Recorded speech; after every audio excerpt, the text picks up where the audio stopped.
Hello friends, welcome to our channel. இன்றைக்கி brain வச்சு ஒரு சூப்பரான மசாலா தாங்க பண்ண போகிறோம். இது ரொம்ப டேஸ்ட் அட்டகாசமாக இருக்கும். வாங்க அதை எப்படி பண்ணுறதுன்னு பார்க்கலாம். அதுக்கு நான் ஒரு மூளை வாங்கி வச்சுருக்கேங்க. இதை நல்லா நான் வாஷ் பண்ணி வச்சுருக்கேன். இந்த மூளை மேலே பார்த்தீங்கன்னா நரம்பாக இருக்கும். அதெல்லாம் வந்து தண்ணியில் போட்டு நம்ம லைட்டாக இப்படி பண்ணோன்னாலே அதெல்லாம் க்ளீன் ஆயிரும். லைட்டாக விதன்னு தண்ணியில் நீங்கள் அதை போட்டு க்ளீன் பண்ணிங்கன்னா சுத்தமாக வந்துடும். ஆனால் ரொம்ப ஹார்டாக பிடிச்சி இழுக்காதீங்க. சாஃப்டாக தான் இதை நம்ம க்ளீன் பண்ணி எடுக்கணும். அதுக்கப்புறம் அந்த மாதிரி நான் சின்ன சின்ன பீசஸாக கட் பண்ணி எடுத்துக்கிறேன். இன்றைக்கி நான் கிரேவி தான் பண்ணுறேன். இதெல்லாம் கட் பண்ணியாச்சு. ஒரு கடாயில் கொஞ்சமாக எண்ணெய் சேர்த்துக்கிறேன். எண்ணெய் சூடானோடனே 2 பெரிய வெங்காயத்தை கட் பண்ணி வச்சுருக்கேன். அதையும் சேர்த்து நல்லா வதக்கிடலாம்.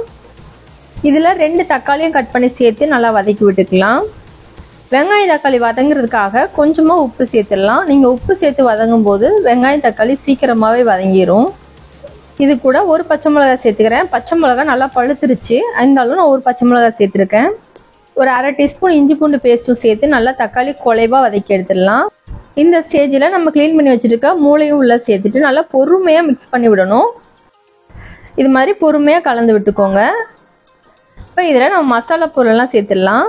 அரை teaspoon garam masala, 1 table spoon தனியாத்தூள், அரை டீஸ்பூன் ஜீரகத்தூள், அரை டீஸ்பூன் தனி மிளகாத்தூள், 1/4 டீஸ்பூன் மஞ்சத்தூள், அரை டீஸ்பூன் மிளகுத்தூள்.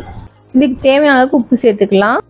இப்போ இதை பொறுமையாக நல்லா மிக்ஸ் பண்ணி விட்டுடலாம். இதில் வந்து தண்ணி நிறைய சேர்க்க தேவையில்லை, சும்மா கொஞ்சமாக தண்ணி சேர்த்தோன்னா போதும். நான் இந்த அளவுக்கு தான் தண்ணி சேர்த்துருக்கேன். மூளை ரொம்ப நேரம் வேகணுன்றது இல்லை, சீக்கிரமாகவே நமக்கு ரெடி ஆயிரும். இதை ஒரு மூடி போட்டு ஒரு 2 நிமிஷம் அப்படியே விட்டுடலாம். இப்போ பாருங்கள், நல்லாவே ஃப்ரை ஆகிடுச்சு, சூப்பராக வெந்துருச்சு. இதுக்கு மேலே கொஞ்சமாக மல்லித்தலை தூவிடலாம். அவ்வளோதான் ஃப்ரெண்ட்ஸ், சூப்பரான மூளை ஃப்ரை நமக்கு ரெடி ஆகிடுச்சு. இதே மாதிரி நீங்களும் ட்ரை பண்ணி பாருங்கள். டேஸ்ட் உண்மையாகவே ரொம்ப அட்டகாசமாக இருக்கும். மூளை பிடிக்காதவங்க யாருமே இருக்க மாட்டாங்க. எல்லாருக்குமே இந்த மூளை வந்து ரொம்ப பிடிக்கும்.